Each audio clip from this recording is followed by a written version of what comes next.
దిగి రావాలి, కార్మికుల సమస్యలు పరిష్కారం చేయాలి.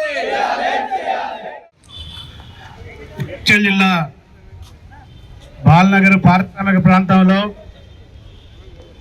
ఎంటీఏఆర్ పనిచేసేటువంటి కార్మికులు గత 13 రోజుల నుంచి ఆందోళన చేస్తూ ఉన్నారు. రోడ్ల మీద బైఠాయిస్తూ ఉన్నారు. ఆందోళన పెట్టినటువంటి డిమాండ్లని పరిష్కరించమని చెప్పి 13 రోజుల కానీ చెప్తున్నా కానీ లేబర్ డిపార్ట్మెంటు యాజమాన్యము పాలక వర్గాలు కుమ్మక్కై ఈ సమస్యను జటిలం చేస్తూ ఉన్నారు. ఈ సమస్యని జటిలం చేయొద్దని చెప్పి నేను విజ్ఞప్తి చేస్తూ ఉన్నాను. తక్షణమే పరిష్కరించాలని చెప్పి నేను విజ్ఞప్తి చేస్తూ ఉన్నాను. ఎంటీఏఆర్ కార్మికులారా ఆలోచించండి. నిన్ననే ఆగస్టు 10వ తారీఖున దేశవ్యాప్తంగా ఉన్నటువంటి కార్మిక వర్గం 10 లక్షల మంది ఎంటీఏఆర్లో పనిచేస్తున్నటువంటి ఫిక్స్డ్ టర్మ్ పద్ధతిని దేశవ్యాప్తంగా ఉన్నది. ఈ దేశవ్యాప్తంగా ఉన్నటువంటి ఫిక్స్డ్ టర్మ్ విధానాన్ని రద్దు చేయాలి.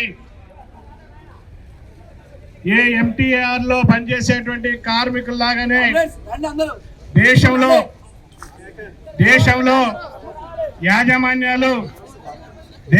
యాజమాన్యాలు దోపిడీ చేస్తున్నాయి. దేశంలో యాజమాన్యాల దోపిడీకి మంగళం పాడాలి.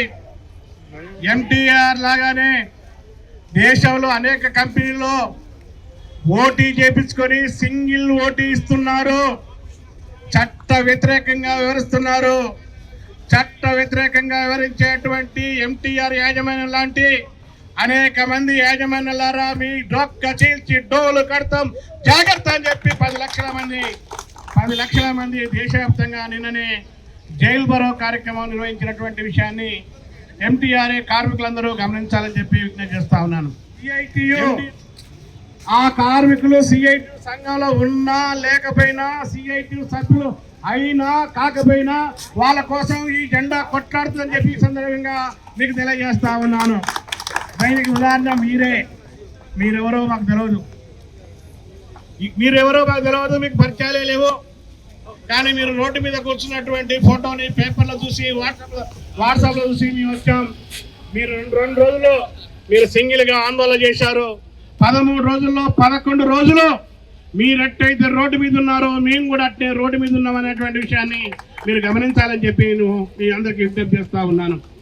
అంతేకాదు మీరు కష్టాల్లో ఉండి, ఇబ్బందుల్లో ఉండి, అక్కడ నీళ్ళు లేక, నిప్పులు లేక, తిండి లేక అలా ఆకలితో ఉన్నటువంటి కార్మికుల్ని మేడ్చల్ జిల్లాలో ఉన్నటువంటి ఏపీ ర్యాక్ కంపెనీ కార్మికులు మా తోటి కార్మికుడికి కష్టం వచ్చింది, ఆ పోరాటం జయప్రదం కావాలి అని చెప్పి ఒక కంపెనీ కార్మికులు మీకు ఒకరోజు భోజనాన్ని వండి ఇక్కడ పెట్టినటువంటి పరిస్థితి ఉంది. అంతేకాదు హైదరాబాద్ నగరంలో చెత్త సేకరించేటువంటి జిహెచ్ఎంసీలో చెత్త సేకరించేటువంటి సిఎన్టీ కార్మికులు, రామ్కీలో పనిచేసేటువంటి కార్మికులు, మా రమేష్ ఇక్కడే ఉన్నాడు. ఆ కార్మికులు తలా 10 రూపాయలు వేసుకొని, తలా 100 రూపాయలు వేసుకొని మీకు 15,000 రూపాయలు పెట్టి మీకు భోజనం పెట్టినటువంటి రమేష్ కూడా ఇక్కడే ఉన్నాడు. నేనేం చెప్తున్నానంటే సంఘం కాదా అనేటువంటి ఆలోచన ఎవరు చేయొద్దు. ఎక్కడో ఢిల్లీలో కనీస వేతనం అమలు కాకపోతే అక్కడ ఉన్నటువంటి ఢిల్లీ, హర్యానా, ఉత్తరప్రదేశ్, రాజస్థాన్ ఆ రాష్ట్రాల్లో ఉన్నటువంటి కార్మికులు జీవోలు ఇవ్వకపోతే నోయిడా ప్రాంతంలో, ఢిల్లీ సరిహద్దు ప్రాంతంలో కార్మికులు ఒక్కసారి 50,000 మంది వచ్చి సమ్మెలో పాల్గొంటే అక్కడ ప్రభుత్వాలు, అక్కడ యజమాని 2 కుమ్మక్కై అక్కడ ఉన్నటువంటి కార్మిక వర్గం మీద దాడి చేస్తూ ఉంటే 400 మంది మీద కేసులు పెట్టి జైలుకు పంపిస్తూ ఉంటే తెలంగాణ ప్రాంతంలో సిఐటి నాయకులు కార్మికుల దగ్గర జోలబట్టి 5 లక్షల రూపాయలు అక్కడ కార్మికులకి ఇక్కడి నుంచి పంపించడం అనేది జరిగింది. కాబట్టి ఈరోజు ఎక్కడ కార్మికులున్నా కార్మికుడికి కష్టం వస్తే ఆ కష్టం సిఐటిది, ఆ బాధ సిఐటిది, ఆ కష్టం సిఐటి కార్మికుల కోసం ఉంటుంది. దోపిడికి వ్యతిరేకంగా పోరాడుతుంది. ఇందులో ఏమీ ఆశించేది లేదు, ఏ స్వార్థం లేదు. మీరు యూనియన్లకు రమ్మని లేకపోతే యూనియన్ మారమని చెప్పేటువంటి ప్రసక్తి లేదు. మాకు కావాల్సింది మీరు పర్మనెంట్ కావడమే మాకు కావాల్సింది. కాబట్టి పర్మనెంట్ కోసం మనందరం కూడా కొట్లాడాలి, మనం కలబడాలి. ఒక్క కార్మికులు మాత్రమే, ఒకే కార్మికులు, ఒక రంగంలో ఉన్న కార్మికులు, ఒక కంపెనీలో ఉన్నటువంటి కార్మికులు మాత్రమే కొట్లాడితే ఈ సమస్య పరిష్కారం కాదు. పోట్లాడేటువంటి కార్మికులకి మిగతా కార్మిక వర్గం వాళ్ళకి మేము కూడా అండగా ఉంటామనేటువంటిది బహిర్గతం కావాలి. అలా పద్ధతిలో మద్దతు ఉండాలి, అండగా ఉండాలి, సంఘీభావం ఉండాలి. మనం ఒంటరిగా లేవని తెలిసినాడు యాజమాన్యం దిగొస్తుంది. యాజమాన్యం దింపడానికి వీళ్ళు లేబర్ కమిషన్ ఉన్న ఆఫీసులో ఏసీలో కూర్చున్న వాళ్ళు ఎండలకు వస్తారు. ఏసీలో కూర్చున్నాడు ఎండలకు రావాలన్నా, యాజమాన్యం దిగి రావాలన్నా, ఇవాళ మన కార్మిక శాఖ మంత్రి వివేక్ కదలాలన్నా, కనికరించాలన్నా మీకు తోడుగా ఇతరులు కూడా ఉన్నారు అనేటువంటిది వాళ్ళకి తెలియాలి. అందుకోసమే మీరు పోరాడుతున్నటువంటి మీకు సిఐటిగా మేము ఉన్నామని చెప్పి ఈరోజు తెలియజేయడం కోసం మీ సమస్య మీద సిఐటి తెలంగాణ రాష్ట్ర కమిటీ ఇక్కడ ఆందోళన చేస్తుంది, ఇక్కడ ధర్నా చేస్తుంది. ఈ ధర్నా ఇక్కడ ఈరోజు మీరు ఇక్కడికి వచ్చినా రాకపోయినా, మీరు ఇక్కడ ఉన్నా లేకపోయినా సిఐటి ఈ ధర్నా ఇక్కడ నిర్వహించాలని నిర్ణయం చేసింది. కష్టాల్లో ఉన్నటువంటి కోసం ఈ ధర్నా చేస్తా ఉన్నాం. ఈ ధర్నా సందర్భంగా చెప్తా ఉన్నాను, సిఐటి తెలంగాణ రాష్ట్ర కమిటీ తరఫున చెప్తున్నాను నేను, ఈ సమస్య ఈ రోజుకి పరిష్కారం కాకపోతే, ఈ చర్చల్లో దీనికి ముగింపు పలకపోతే, కార్మికుల డిమాండ్లని పరిష్కరించకపోతే, పర్మనెంట్ చేయకపోతే, వేతనం పెంచకపోతే, చట్టబద్ధమైనటువంటి సెలవులు ఇవ్వకపోతే, ఓటీ జాతీయ పండుగ రోజుల్లో ఒక రోజు పోటీ చేస్తే 3 రోజుల వేతనం కట్టించకపోతే, సాధారణ రోజుల్లో ఒక రోజు డ్యూటీ చేస్తే డబుల్ జీతం కట్టియకపోతే, మాకు సంక్షేమం ఇవ్వకపోతే, పని గంటలు మాకు కమలలేకపోతే, మమ్మల్ని వేధింపులకి గురి చేయడాన్ని మీరు ఆపకపోతే, ఇలానే కొనసాగితే ఈరోజు హైదరాబాద్ లో ఈ ధర్నా చేస్తున్నాం. రేపు తెలంగాణ రాష్ట్రంలో 33 జిల్లాలో ఈ ధర్నా వీళ్ళ కోసం మొత్తం జిల్లాలో చేస్తామని చెప్పి తెలియజేస్తాం. ఈరోజు కార్మిక వర్గానికి పిలుపునిస్తున్నాం, సిఐటి శ్రేణులకు పిలుపునిస్తున్నాం. సిఐటి యూనియన్లు ఈరోజు తెలంగాణ రాష్ట్రంలో 780 యూనియన్లు ఉన్నాయి. 750 యూనియన్లకి లేబర్ కమిషన్ నుంచి సిఐటి రాష్ట్ర కమిటీ పిలుపునిస్తుంది. ఈ సమ్మె ఈ రోజు ఆందోళన ఈ ఒప్పందం ఈ రోజుకి ముగించకపోతే మీరు 13వ తారీఖు రోజున రాష్ట్ర వ్యాప్తంగా మన యూనియన్లన్నీ కూడా ఎంటీఆర్ కి మద్దతుగా మీరు ఆందోళన చేయాలని చెప్పి ఈరోజు రాష్ట్రంలో ఉన్నటువంటి సిఐటి యూనియన్లకి ఈ రోజు పిలుపునిస్తున్నటువంటి పరిస్థితి ఉంది. అంతేకాదు సిఐటియునో లేకపోతే బిఆర్టీయునో ఎవరో ఇద్దరు ఒకలో చేస్తే ఈ సమస్యకి బలం చేకూర్చదు. నేను చెప్తా ఉన్నాను, సిఐటి తెలంగాణ రాష్ట్ర కమిటీ చొరవ తీసుకొని రేపు 13వ తారీఖు సుందరయ్య విజ్ఞాన కేంద్రంలో ఈ రాష్ట్రంలో ఎన్ని కార్మిక సంఘాలు ఉన్నాయో ఈ అన్ని కార్మిక సంఘాలని మీకు మద్దతుగా కూడగడటాని కోసం ఓ రౌండ్ టేబుల్ సమావేశం పెడతాం. మేము రౌండ్ టేబుల్ సమావేశం పెడతాం. కార్మికులు కష్టాల్లో ఉన్నారు, ఎంటీఆర్ కార్మికులు ఇబ్బందుల్లో ఉన్నారు, వాళ్ళు రోడ్డు మీద ఉన్నారు, యాజమాన్యం ఎస్సీలో కులుకుతా ఉంది. మనందరం కూడా వీళ్ళ పక్షాన నిలబడదామని చెప్పి అందరిని సమీకరిస్తాం. మాతో పాటు మీరు బిఆర్టీతో పాటు ఈ రాష్ట్రంలో ఉన్నటువంటి 10 కార్మిక సంఘాలను మీ వెంట నిలబెడటానికి సిఐటి బాధ్యతని భుజాల మీద వేసుకుంటుందని చెప్పి మీ అందరికీ విజ్ఞప్తి చేస్తా ఉన్నాం. మనందరం ఒకడైతే కార్మిక సంఘాలన్నీ ఒకవైపు ఉంటే యాజమాన్యం దిగి రాక తప్పదు. కాబట్టి ఆ పరిస్థితి తీసుకురావద్దని చెప్పి నేను యాజమాన్యానికి హెచ్చరిక చేస్తున్నాను. ఇక ముఖ్యంగా మన సమస్యకు వచ్చే వరకు మనమంతా కార్మికులం.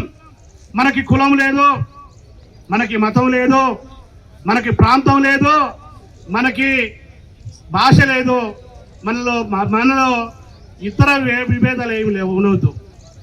వీటిని మనం పట్టించుకోవద్దు. మన కులం అంతా కూడా కార్మికులం. మనది కార్మిక కులం ఉంది. కష్టం మన యొక్క బేసు, శ్రమ మన బేసు. కాబట్టి మనం ఈరోజు కొంతమంది కులాలని ముందు తీసుకొస్తున్నారు, కొంతమంది మతాలని తీసుకొస్తున్నారు, కొంతమంది ప్రాంతాల ముందు తీసుకొస్తున్నారు. మనం ఎవరికి వ్యతిరేకంగా ఉండాలి?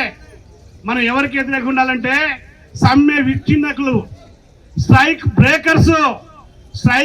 బ్రేకరు, సమ్మె విచ్ఛిన్నకుడు, వాడు మనవడైనా మందోడైనా, వాడు తెలంగాణోడైనా వాడు ఆంధ్రోడైనా, వాడు బీహారోడైనా వాడు లేకపోతే ఇక్కడోడైనా లేకపోతే వాడు మన పక్కోడైనా మన ఇంటోడైనా చివరికి మన తమ్ముడైనా మన అన్నైనా స్ట్రైక్ని విచ్ఛిన్నం చేసేవాడు ఎవరైనా ఉంటే, స్ట్రైక్ బ్రేకర్ ఎవరైనా ఉంటే, సమ్మె విచ్ఛిన్నకులు ఎవరైనా ఉంటే, యాజమాన్యానికి తోడ్పడేటువంటి తొత్తులు ఎవరైనా ఉంటే తొత్తుల యొక్క తీర్చిదిద్దానికి మనం సిద్ధంగా ఉండాలి, తీర్చిదిద్దానికి మనం సిద్ధంగా ఉండాలి.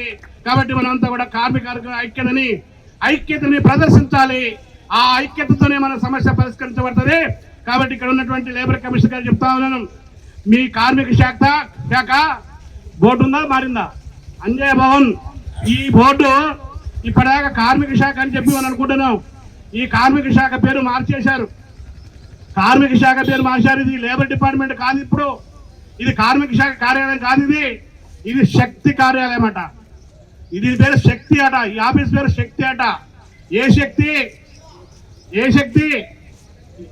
ఆదిశక్తి, పరాశక్తి, లేకపోతే కార్మికులు మింగేటువంటి మహాశక్తి? ఏ శక్తి ఇది కార్మిక కార్యాలయంగా ఉండాలి. అంజయ్ భవన్ కార్మికుల అడ్డా, పోరాటాలకి గడ్డ ఇట్లా ఉండాలి. ఇప్పుడు మనకున్నటువంటి మన లేబర్ మినిస్టర్, ఇప్పుడు ఇందాక లేబర్ మినిస్టర్ అనుకున్నాం, ఎవరైనా వివేక్ గడ్డం వివేక్ గారు నిన్నదాకా మనకి లేబర్ మినిస్టర్గా ఉన్నాడు, కార్మిక శాఖ మంత్రి ఉన్నాడు. ఆయన ఇప్పుడు కార్మిక శాఖ మంత్రి అంటే ఆయన కాదు, ఆయన శక్తి మంత్రి అట. నేను చెప్పదలుచుకున్నది ఏంటంటే, రెండు శక్తులు ఉన్నాయి. ఒక దుష్ట శక్తి ఉంది, ఒక మంచి శక్తులు ఉన్నాయి. ఒక న్యాయం వైపు ఉండే శక్తి ఉంది, ఇంకొక అన్యాయం వైపు శక్తి ఉంది. ఈరోజు మొత్తం శక్తుల కంటే అతి పవర్ఫుల్ శక్తి, అతి శక్తివంతమైన శక్తి కార్మిక వర్గ శక్తి. మన శక్తి. కాబట్టి ఈ లేబర్ డిపార్ట్మెంట్ ఉన్నటువంటి కమిషనర్ గారికి, మనతో చర్చ జరుపుతున్నటువంటి జాయింట్ లేబర్ కమిషనర్ గారికి, వాళ్ళ లేబర్ కమిషనర్ జాయింట్ శక్తి గారికి, అడిషనల్ శక్తి గారికి, అసలు శక్తి గారికి, ఒట్టి శక్తి గారికి, భూమి శక్తి గారికి, మంత్రి శక్తి గారికి నేను విజ్ఞప్తి చేస్తున్నా. పేరు మార్చేసారు. మీరు యజమానులు ఇచ్చేటువంటి సూటి కేసుల వైపు ఉండకండి. యజమానులు ఇచ్చేటువంటి సూటి కేసుల వైపు ఉండవద్దు. యజమానులు ఇచ్చేటువంటి బహుమతుల వైపు ఉండవద్దు. మీరు తక్షణమే ఈరోజు జోక్యం చేసుకొని, ఈరోజు అగ్రిమెంట్ కావాలి, ఈరోజు డిమాండ్ పరిష్కారం కావాలి. పరిష్కారం కాకపోతే ఈరోజు మా శక్తి, మీరు మన మామూలుగా పురాణాలు చూస్తాం, రెండు వైపులు యుద్ధం జరుగుతూ ఉంటుంది. యుద్ధం జరుగుతూ ఉంటే అట్నుంచి ఒకడు బాణం వేస్తూ ఉంటాడు, అగ్ని బాణం వేస్తూ ఉంటాడు, ఇట్నుంచి ఒకడు బాణం వేస్తూ ఉంటాడు, నీళ్ళ బాణం వేస్తూ ఉంటాడు, అట్నుంచి ఒక పాముతో బాణం వేస్తూ ఉంటాడు, ఇట్నుంచి ఒక ముంగిస బాణం వస్తూ ఉంటుంది. కాబట్టి మీరు కుట్రలతో చేసేటువంటి దేన్నైనా కానీ బహిర్గతం చేస్తాం. ఈరోజు మా ఎంటీఏఆర్ కార్మికుల్ని పర్మనెంట్ చేయాలి, జీతాలు పెంచాలి, బేషరతుగా ఎలాంటి కండిషన్ లేకుండా బేషరతుగా నువ్వు ఇచ్చినటువంటి టర్మినేషన్ లెటర్ని నువ్వే తీసుకోవాలి, అందరినీ డ్యూటీలోకి పంపాలి. ఒక మాట ఏమపడుతుందంటే, మిమ్మల్ని అందరినీ డ్యూటీలోకి పంపుతా, మిమ్మల్ని ఎవరిని తొలగించనట్టట. మనం కూడా ఏమనుకుంటున్నామంటే, అందరిని పంపుతున్నట్టు కదా, ఎవరిని తొలగించినట్టు కదా, ఉద్యోగానికి గ్యారెంటీ అంటాడు కదా అని చెప్పి మనలు అక్కడక్కడ సమరపడుతున్నట్టు సమాచారం వచ్చింది. అందరినీ డ్యూటీలో పంపుతా, ప్రెస్ అపాయింట్మెంట్ ఇస్తా, ప్రెస్ ఐడి కార్డు ఇస్తా. ఇది న్యాయం. కాబట్టి మన సర్వీసు ఒక్క రోజు కాదు, ఒక్క క్షణం కూడా లాస్ కాకుండా యథావిధిగా పాత సర్వీస్ని పరిగణలో తీసుకొని అలా మనం ఈ ఒప్పందం చేయాలి. లేకపోతే నిన్ననే నరేంద్ర మోడీ గుయ్యి అంటట్టు 10 లక్షల మంది జైలు బరో నిర్వహించారు. జైళ్ళని లెక్క చేయలేదు, పోలీసులు లెక్క చేయలేదు, లాఠీలని లెక్క చేయలేదు, తోటాలను లెక్క చేయలేదు. ఏదైనా సరే బస్తీ మీద సవాల్ తేల్చుకుంటామని చెప్పి నిన్న నరేంద్ర మోడీతోనే సవాల్ ఇచ్చినటువంటి కార్మికుల సంఘాలు ఇక్కడ ఉన్నాయి. కార్మిక సంఘాలన్నీ కూడా ఈరోజు అలాంటి కార్మిక సంఘాలన్నీ కూడా మీకు అండగా ఉంటాయి. కాబట్టి ఆ పద్ధతిలో ఈ రాష్ట్ర ప్రభుత్వం కూడా మీరు కూడా ఇవ్వకపోతే నిన్ను ఆయన్ని ఇద్దరి మీద పోరాడటానికి కార్మిక సంఘాలు ఉన్నాయి. కార్మిక సంఘాలన్నీ కూడా మీ వెనక ఉంటాయి. ఇందాక నేను చెప్పినట్టు నేను రాంబాబుని కూడా మాట్లాడుకున్నాం. ఈ పోరాటం జరుగుతూ ఉంటే మొత్తం కార్మిక సంఘాలని రంగంలో దింపుతామని చెప్పి నిన్ననే మేము మాట్లాడుకోవడం జరిగింది. కాబట్టి మీరు ఒంటరిగా లేరు, మీరు భయపడాల్సిన అవసరం లేదు. మీ పక్షాన ఈరోజు మీరు పోరాడే పక్షాన మీకు యూనియన్ ఉంది. మీ పక్షాన కార్మిక వర్గం ఉంది. కార్మిక వర్గంతో పాటు అన్ని ట్రేడ్ యూనియన్లని మీకు అండగా నిలుపుతాం. ఆ పద్ధతుల్లో మనం విజయం సాధించుకుందాం. విజయంతోనే విరమణ ఉందాం. కాబట్టి ఇదే ఇక్కడ మీరు గెలిస్తే ఈ రోజు కార్మిక వర్గం మొత్తం గెలిచినట్టు, మీరు వెనకడిగితే ఈ కార్మిక వర్గం వెనకడిగేసినట్టు. కాబట్టి ఇది కార్మిక సంఘాలకి ఒక సవాల్. ఈ సమస్య మీది కాదు, ఈ సమస్య మాది, కార్మిక సంఘాలది. కాబట్టి మేము మీదేసుకొని దీన్ని మీకు నడిపిస్తాం.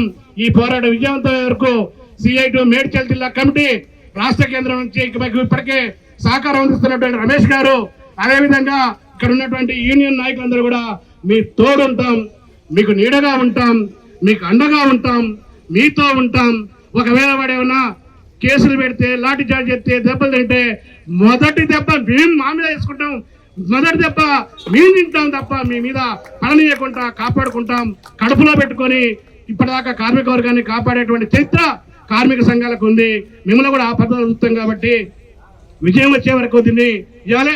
చర్చలో పోయిన తర్వాత చర్చల్లో ఏం జరుగుతుంది, చర్చల్లో ఉన్నటువంటి పురోగతి ఏంటని చెప్పి చర్చలకు వచ్చే నాయకులు మీకు చెప్తారు. అంతిమంగా నిర్ణయం కార్మిక వర్గం తీసుకోవాలి. మీ మనోభావాలకు అనుగుణంగా మీరు పోరాడినంత కాలం మేము మద్దతు ఇస్తామని చెప్పి తెలియజేస్తూ